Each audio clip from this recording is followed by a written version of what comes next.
হসপিটালও চিকিৎসা নেবে না। ওর খালা নিয়ে গেল, নেওয়ার পর আল্ট্রাসাউন্ড করে বলছে কি যে ওইটা রয়ে গেছে, ওটা ইনফেকশন, ইমিডিয়েটলি ওইটা হচ্ছে ডিএনসি করাইতে হবে। ওই রাত্রেই ও ঢাকায় আসলো আর বললো কি আমি যে টাকা পাঠিয়ে দিচ্ছি তুমি সকালেই ভর্তি হয়ে যাও। আমি ভর্তি হইলাম, ওখানে ডিএনসি করার পর বাসা আসবো, তার আগেও আমাকে অনেক মারধর করছে। এই ব্যাপার খুবই ডিস্টার্ব ছিলাম।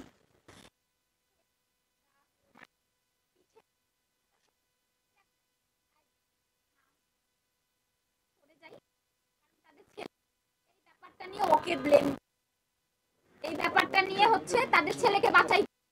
আমি তো একটা অসুস্থ, আমি আসার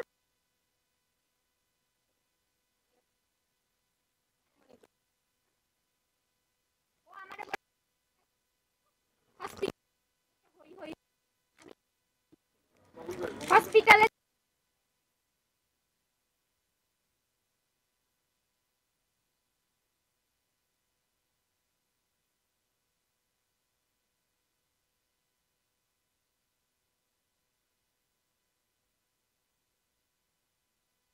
চলে আসবো। ওনার বড় মেয়ে আমার গায়ে, আমি ভালোবাসি। নিউরোসায়েন্স হসপিটালে বলবেন। এই যে এই দেখ,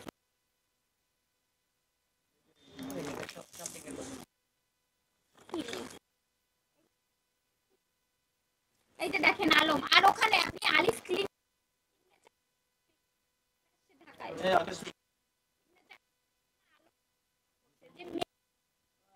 ওরা কিন্তু রাতকে দিন করতে পারে, দিনকে রাত করতে পারে।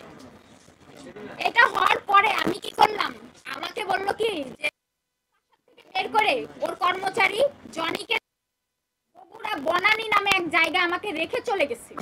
তখন না আমি এত কষ্ট লাগছে যে আমি অসুস্থ, ঠিক আছে সে আমার হাজবেন্ড, তাকে ভালোবাসি, তাকে বাঁচানোর জন্য ওয়াইফরা মিথ্যা বলবে না, বলতেই পারে।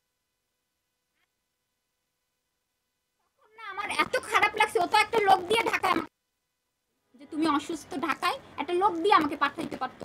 বনানী দিয়ে যাওয়ার পর আমার অনেক কষ্ট লাগে, আমি থানায় চলে যাই, কোন থানায় যাইতে আমি তো বুঝি না, কাহালু থানায় গেলাম।